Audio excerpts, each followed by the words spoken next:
If you're the ACC, do you add schools to replace Florida State and Clemson? You are Locked On College Football, your daily podcast on all things college football. Part of the Locked On Podcast Network, your team every day. Welcome, everybody, to another episode of Locked On College Football. I'm your host, Spencer McLaughlin. Thank you so much for making this your first listen or your first view of the day. Part of the Locked On Podcast Network, your team every day and your daily source to stay up to date with the biggest stories in the greatest sport on planet Earth, realignment, coaching carousel, the portal, and more. Getting you ready for the season, always got you covered. This episode brought to you by our friends at FanDuel. Make every moment more. As the playoffs wind down, the sports stop sporting like we want them to, but this summer, FanDuel is hooking up all customers with a boost or a bonus daily. There's something for everyone every day, all summer long. Visit FanDuel.com to get started. We've got a couple of record predictions. One for a team who I'm going to talk about here in just a moment. That'll be later in today's show. It's Oregon State. Could they wind up in the ACC one day? Maybe. It's not the least likely thing. Remember, Cal and Stanford are in the ACC, and we'll predict Tennessee's record on the show today as well with Eric Cain of Locked On Vols. But we start with the ACC, and Jon Wilner of the Bay Area News Group had a piece in the Seattle Times shooting down the rumors, shockingly, that Oregon State and Washington State were having legitimate conversations with the Big 12. Now, this is not to suggest that there has never been a phone call between an official at the Big 12 and anybody at Oregon State and Washington State. I would venture a sizable wager to say that that has happened before. But to pretend that these talks are serious or that anything is actually imminent is to live in a fantasy world right now. So when you think about where the ACC could turn, Oregon State and Washington State could very well be at the top of their list. Because if you want to expand the geographic reach, they're the most likely schools that you would do it with. You would expand further out west, you'd get into the Seattle and Portland markets a little bit, and the national appeal of your conference, the national brand of your conference, which has a school in Dallas, Texas, mind you, would certainly grow. But the rest of the options are also readily available. Because if you were to expand because you wanted to just have two more teams in the league and Notre Dame wasn't available, which certainly they would not be, because it seems like Notre Dame is just going to remain independent no matter what happens in college football, and that's their prerogative, of course.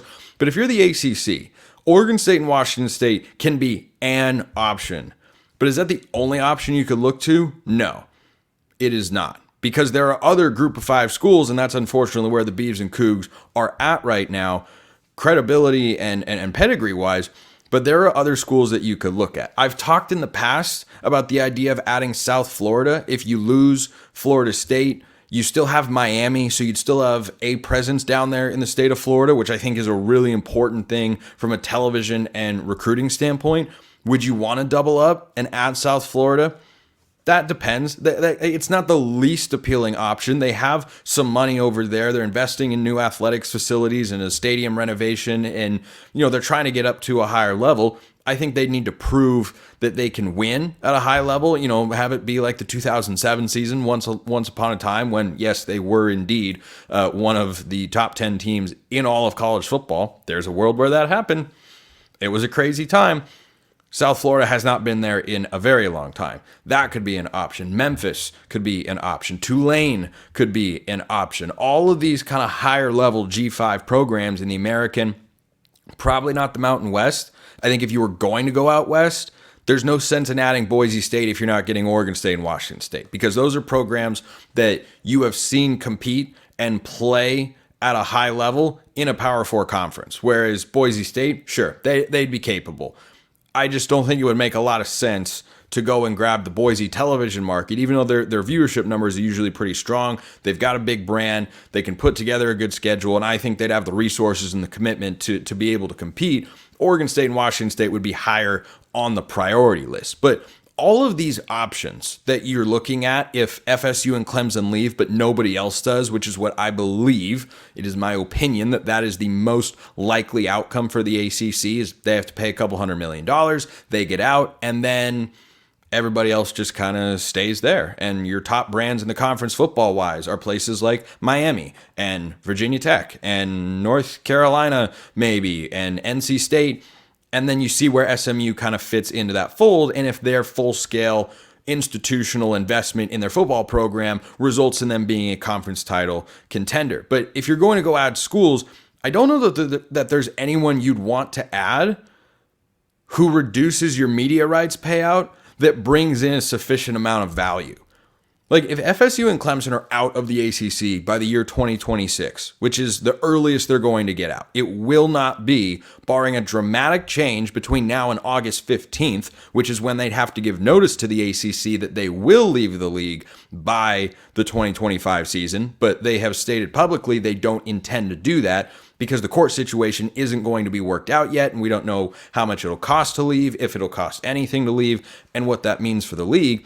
But I think your best bet as the ACC is to just stand pat with the teams you have and let teams establish themselves as conference title contenders and build their brands and upgrade their recruiting profiles so that they can be perennial conference title contenders in your new look ACC. Because the Big 12, who have also, as I mentioned earlier in this segment, passed on Oregon State and Washington State and said, no, we don't need to do that right now. They could do it again one day. But the Big 12, I think, has the same sort of mindset of, look, we have this new look league. Let's let some teams establish themselves as heavy hitters and see how they can build themselves into perennial playoff contenders. And can they get at-large playoff spots? Because if you add more teams, you're just giving every contender in your conference another opportunity to lose a game to a good team, and you cannibalize yourself and you don't get more than one team into the playoff outside of the auto bid, which I do expect the ACC to hold on to post FSU and Clemson departure for the 2026 season and beyond. So I don't think anybody else makes a whole lot of sense. I think you need to let everything play out and just kind of see where the chips fall. How does everything feel? How does it work? What are the television numbers like? What happens with the ESPN contract? Are they going to back out? I don't think that they would and just dump the ACC entirely, because that could cause a lot of chaos. But there are a lot of teams and schools, I didn't even mention all of them, that the ACC could go after to replace FSU and Clemson. I think that's what the Stanford, Cal, and SMU additions are for. And you can say those programs haven't been at the highest level. They haven't shown they can do X, Y, and Z. No, they haven't. But they are teams. It's inventory. It's content. It's having just a certain number of schools to stay as a conference and abide by all the bylaws that the ACC has, and everything that we've talked about on the show for a very, very long time. So I think the ACC sits there and says there's nobody who's so appealing, who's so demanding that we'd have to add. Because here's the other thing. Which of those schools, which certainly over time could get themselves up to a conference championship level or are capable of, making those sorts of investments, which one do you add and is an instant conference title contender?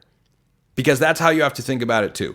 You should not add anyone if you're the ACC post FSU and Clemson that you don't believe can come in and contend right away. I think that's one of the reasons SMU got the invite, is this could only take a couple of years. It's why SMU is arguably the most fascinating and maybe the most important team in the ACC. If you're talking about the strength of the league and how it projects in the long run without the Seminoles and the Tigers in there, if SMU comes in and starts, if they win 9 games in their first year in the ACC, they have a win total of 7.5, according to our friends at FanDuel. If they go over that number and they're an 8-9 win team, with the level of resources they have and the investments that they are making into their football program and the quality of head coach that they have, I think Rhett Lashley's done a really good job over the last couple of years. They can acquire talent in a way that makes them a perennial conference title contender. And that lessens the need to then go add schools who might be good for your league, but they're not going to increase the ceiling of the number of high-end teams that you have. So I don't think that valuation makes a lot of sense.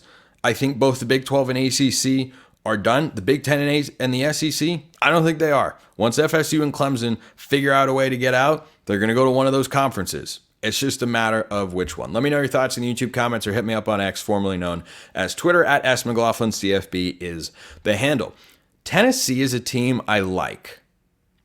I don't know if I love Tennessee. I like Tennessee, and I'll predict their record coming up next. Before we go in that direction, let's go to FanDuel. I love sports, you love sports, and we love them so much, we never want them to stop. But as the playoffs have wound down, we get fewer games. And sports aren't sportsing like we want them to, but FanDuel lets us keep the sports going whenever we want. All we have to do is open the app and dream up bets anytime that we are in the mood. And everything you could possibly want for college football, it's all over there. Heisman, national title, conference title, win totals, individual games. Every single game in week 0 and week 1 can be wagered upon over at FanDuel. And this summer, FanDuel is hooking up all customers with a boost or a bonus daily. That's right. There's something for everyone every day, all summer long. Head over to FanDuel.com, get your college football gambling fix, bet baseball, bet golf, bet the Olympics, whatever you want, they've got it. FanDuel.com, FanDuel, official sports betting partner of Major League Baseball. How's Tennessee going to fare in 2024? The big 2022 season, little bit of a pullback, but not much. Eric Cain, Locked On Vols. How was last season for Tennessee, and how does it set the stage for this year? Because we're going to predict their record game by game. We may not agree on every single game, but does this feel like a playoff or bust sort of season for the Vols? Yeah, I mean, I think Tennessee's certainly in the conversation to be in the college football playoff. I think it's fair to say they're on the outside looking in right now, but certainly can play themselves. I mean, their schedule is going to allow them to play themselves into the college football playoff, in my opinion. So last year, 8 wins in the regular season, finished off with a big win in the Citrus Bowl, and that was a disappointing season because Tennessee had one really, really good season the year before, after 15 years of just wandering the desert. So expectations are always high here. They're even higher now with Josh Heupel. The floor is significantly higher when an 8-win regular season is a disappointment. That means you're headed in the right direction. Yeah, I think the floor has definitely been raised, but let's talk about the ceiling. So they have one of the most interesting non-conference games in the country in week 2. It's a neutral site in the state of North Carolina, but not at NC State's stadium. Still, that's advantage Wolfpack in terms of proximity to the game's location, but they start with Chattanooga. All right, nothing crazy is going to happen there in their first game, but as I have gone through and predicted every team's record, Eric, on this show, I reserve the right at this moment in time in August to rule a game a toss-up, as it were. For those listening, I did a little coin flip motion, but I don't actually have. I should have had a quarter ready to just flip it up and got the little spinning noise into the mic and such. I am high on NC State, and this is not me down on Tennessee. I think I'm kind of neutral. Like, I think Tennessee's solid. I'm just kind of like, I got a couple questions like, what's the defense going to be like? Is it really good enough? How good is Nico over the course of a season? Those are questions, not doubts. They're just serious questions I have. I think that NC State game is the one that I look at on here, and I think it is a toss-up. I know the Vols are favored. I think that's fair. I just think NC State is a really good program right now. I think Tennessee wins by 2 scores. 2 scores. Ho, ho, ho, ho, ho, ho. And that's, I mean, Okay. I think NC State's a good program. They're a top 25 program. It's going to be a huge game, and I don't think Tennessee's just going to blow them out, but I do think Tennessee will win comfortably simply because I think Tennessee's roster is just significantly better. And I will say this, first of all, because I haven't done my deep dive into the Wolfpack like I will leading up to the game, but I know it got significantly better at quarterback. I know it ended last year really strong. I know that you got some talent via the portal as well. I don't think NC State's going to be a bad football team at all. But I think Tennessee fans will outnumber Wolfpack fans for sure. Even though the game's in Charlotte, proximity-wise, is close to NC State. But I think the Tennessee faithful will be overpowering for NC State. I think Tennessee's roster is significantly better, and especially early in the season with the new quarterback for NC State. Yes, Tennessee has a new quarterback as well, but he's been in the system. He's played a very veteran team. I think Tennessee's going to be further along at that point than NC State. And then towards the end, I think Tennessee will pop in another touchdown or whatever, and will win comfortably. So I think Tennessee wins by 2 touchdowns, 2 scores at least. And, when you look back, I think it'll be a good win for Tennessee.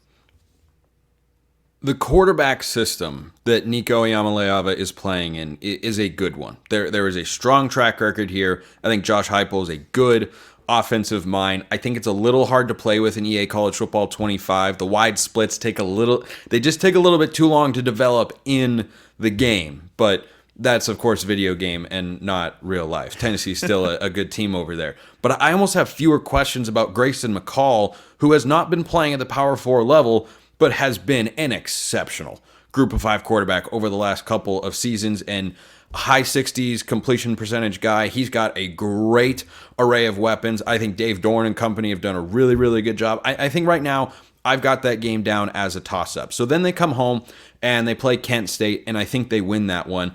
And then SEC play begins. And I think I see 3 losses in here for Tennessee. And I can see them going 9-3 if they win that NC State game and pushing for a playoff spot. I don't think 9-3 is going to get teams as close to the playoff as they would like it to. I think you'll be in that 13-14 range, but you'll forget that there are auto bids, or you could have a bid stealer like I talked about on yesterday's show. But that first SEC game at Oklahoma, that's not an easy place to go win a football game, Eric. And I've got the Sooners winning that football game in a battle of good young quarterbacks and early but not first-year head coaches with their programs that are in a good place. I like the Sooners. I don't love them, but I like them at home. Yeah, I mean, the way you view this NC State game is the way I view this Oklahoma game in terms of that's going to be the tone setter for this team. And again, I'm not trying to diminish NC State. I just think Tennessee's going to end up winning comfortably. Going on the road, a true road environment. We talked about this game a couple weeks ago. That will be Nico Iamaleava's first true road game. First one. SEC lid lifter early in the season. I think that's going to be the Josh Heupel narrative there. I think that's going to be a massive, massive football game. I anticipate Oklahoma being favored to win that going into game week. I do, being at home. I think Tennessee's certainly good enough to win that game. I don't like Oklahoma's offensive line. I think Tennessee's defense overall is better because I think Tennessee's front seven, the defensive line specifically, is one of the best in the country. It's the deepest in the country, no doubt. They play 13 players, and of course you got James Pierce. There's a lot that I like about Tennessee more than Oklahoma, but I do believe that's going to be a huge one. So that would be considered a toss-up for me. I'll pick Tennessee to win that one. This is a Volunteers podcast, at least mine is. So I'll pick Tennessee to win that one, but that is the tone setter for sure. Yeah, I think that's a fascinating matchup. The Oklahoma crowd will have an extra level of juice, I imagine, for that first SEC home game. Not that they aren't always fired up in Norman. They do a great job, but I like Jackson Arnold. The question will come down to the offensive line. Can Oklahoma's offensive line hold up against the Tennessee front? Because there are a lot of new faces. You know, they brought in Branson Hickman from SMU, but still a lot of new guys up front protecting that young quarterback. Then this will be, if not the best, one of the top 2 defensive lines that Oklahoma offensive line will see all year. So I smacked in the face right from the get-go. That's the question I don't have about Tennessee's defense and why I'm kind of lukewarm on them. It's not the defensive line. It's kind of everything else of I'm not expecting it to be bad, but are you going to play with the big dogs? So then you go at Arkansas. I think that's a win. At home against Florida, I think that's a win as well. Florida is the first of 4 consecutive home games here for the Vols. I think they are going to lose just one of them, and that's the Alabama game before they beat Kentucky and Mississippi State. And I am just bullish on Kalen DeBoer. I have been fooled into thinking his team was going to lose a particular game too many times. I've got the Tide going into Knoxville and avenging, for those players that are still on the roster from a couple seasons ago, that 2022 thriller. Just like I think Oklahoma could be favored game week, with being home, big SEC game. Depending on where these two teams are, I could easily see Tennessee being favored at home for the third Saturday in October. You need to take care of NC State, you need to take care of Oklahoma, and you've got to beat Florida. Florida's not a good football team. Billy Neighbors going to be coaching for his life, but they're not a bad one, though. They're not a bad football team. They're just not a great one. They're certainly not as bad as everybody wants to make them out to be. But I guess my point is Tennessee is a better football team, so much better in so many different areas. But in this rivalry, we've seen, it doesn't matter the year, it doesn't matter who's better. Florida has Tennessee's number. I know the last time they played at Neyland Stadium, Tennessee won. But even in that game, Tennessee tried to hand it to Florida. My point is that is a game where you can never just assume a win. So that's a huge game. But Tennessee should win that game. Alabama, I think it's a coin flip. I really, really do. Reasons you mentioned for Kellen DeBoer, this is still a Nick Saban-built roster. I know there's been some additions and all that, but how does Jalen Milroe adjust to this offense for Kellen DeBoer is a very big question I have for the early season on into the midseason. So I think that's going to be huge. I'm not going to say Tennessee's going to lose that game, but I think that it's a huge game. I know I'm skipping ahead here. The only game that I see on the schedule where I'm just going to say Tennessee's going to lose is Georgia. Yeah, on the road at Georgia, they're 17-point dogs. I've got that one sharpied in as a loss. I don't think anybody's going into Athens and winning this season. And I think those are the games that Tennessee can lose. I feel incredibly confident. They almost have a Penn State feel to me, where I feel incredibly confident that they're going to beat Arkansas and Florida and Kentucky and Mississippi State and UTEP and Vandy. I've got no questions there. But I think Georgia's a loss. I think Bama will get them. And Oklahoma and NC State probably define their season. And I think they lose at least one, which is why I've got Tennessee at 9-3 or 8-4. But if they win that NC State game early in the year, I think they end up 9-3 and push for a playoff spot, but I don't know if they make it. You win that Oklahoma game, assuming you beat NC State. You win that Oklahoma game, you have afforded yourself another loss on the schedule and still be in good enough shape. I agree. That's why it's so important. I am closer to 10 wins than I am to 8 wins. 9-3 is a safe bet. That's kind of where I'll probably do my official season prediction. But early August start of camp, give me 10-2. Give me 10-2 Tennessee. He wants the vibes. College football playoff team, 10-2 Volunteers. And the tempo setter at Oklahoma is what started it all. Yeah, 10-2 probably gets you into the playoff if you're not in the SEC title game. Probably especially if you're not in the SEC title game, where you'd have a chance for another loss. But if your losses are to Bama and Georgia, but you win at Oklahoma and essentially a road game against NC State, and they end up being an 8-9 win team, I think that resume probably gets you in, as long as you don't have any other major scare jobs against a Mississippi State or a Kentucky or somebody like that. Eric Cain, Locked On Vols, he's got him 10-2. I am a 9-3, 8-4 coin flip. All comes down to those two early games. NC State, Oklahoma. Can't wait. It's right around the corner. Football is, as this show airs, 18 days away from starting. Eric, thanks for the time. Thanks as always, man. We're going to the G5 ranks next, who are going to send a team to the playoff. Oregon State isn't going to be one of those teams, at least not this year. How will they fare in their first season as a de facto Mountain West school? That's coming up next. This episode is brought to you by our friends at eBay Motors. Passion, drive, and patience. The formula for winning championships is also what keeps your ride or die alive. And that's why eBay Motors has you covered with everything you need to maintain your vehicle and level it up to peak performance. They've got superchargers, roof racks, exhaust kits, LED headlights, and more. Whether you're into speed, power, style, whatever you're looking for, eBay Motors has you covered. With over 122 million parts for your number one ride or die, you'll always find exactly what you're looking for. And with eBay Guaranteed Fit, your part is guaranteed to fit your ride every time, or your money back. Because with eBay Motors, you're burning rubber, not cash. With all the parts you need at the prices you want, it's easy to make your car the MVP and bring home huge wins. Keep your ride or die alive at ebaymotors.com. Eligible items only. Exclusions apply. eBay Guaranteed Fit, only available to U.S. customers. It's a big year for Oregon State. If you want to be invited to a big conference one day, it really helps to have a bunch of high-level winning seasons. Can they accomplish that this year? Carter Bahns, BeaverBlitz.com, and 24/7 Sports joining me here to predict Oregon State's record. Let's just dive right into the schedule here, Carter. Idaho State, week 1 at home. Check, that is a win. Week 2 at San Diego State. Sean Lewis's team is interesting. I like Sean Lewis. They've brought in a lot of talent via the portal. I think they did that because they needed to, not just because they could. It's not an Ole Miss in the SEC situation where you have a good team and you're trying to make it a big-time contender. I think Oregon State has at least as strong of a roster, and I think they can go to San Diego and win that game at Snapdragon. Yeah, I think the Aztecs are probably a year away from being a factor in the Mountain West race. And, if you put Oregon State into a hypothetical Mountain West race, which obviously, they're playing Mountain West teams this year largely, but not eligible for the title. I think Oregon State's probably in that upper tier. San Diego State, I think, gets there pretty quickly under Sean Lewis, but he's got a lot of work to do. And I just don't see it being this year, but on the road, it's tricky, but I think it's one that Oregon State wins.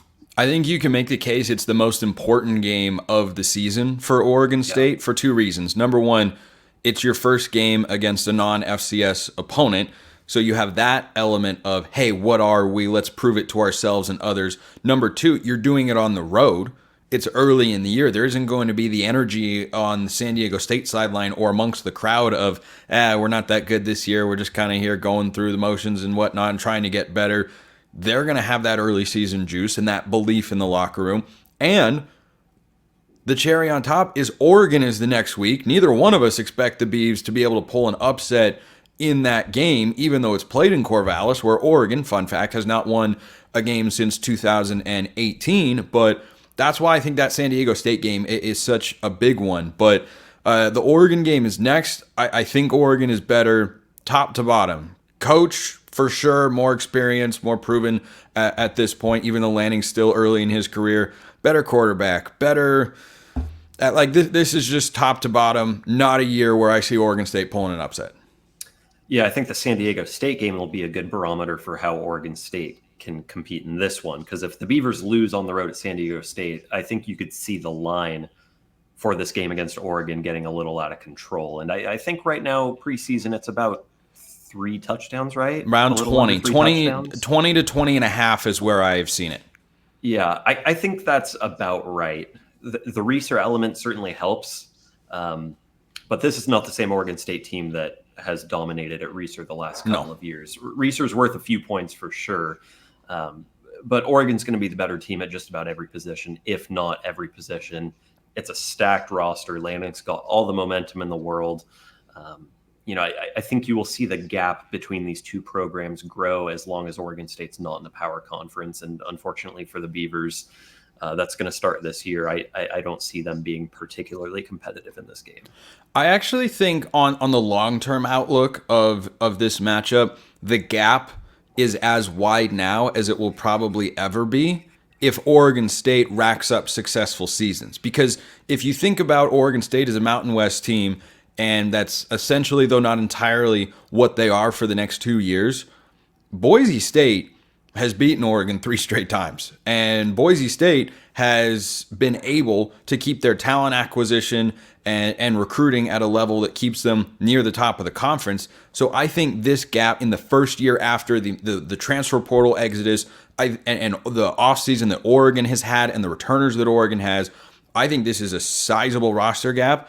I think it actually can shrink. Not saying that it will. I think it can shrink in the coming years, but I definitely expect Oregon to go into Corvallis and get a win, which sets up a couple of home games at Reeser that are probably going to be among the biggest games played in Corvallis this season, particularly the one next week against Purdue.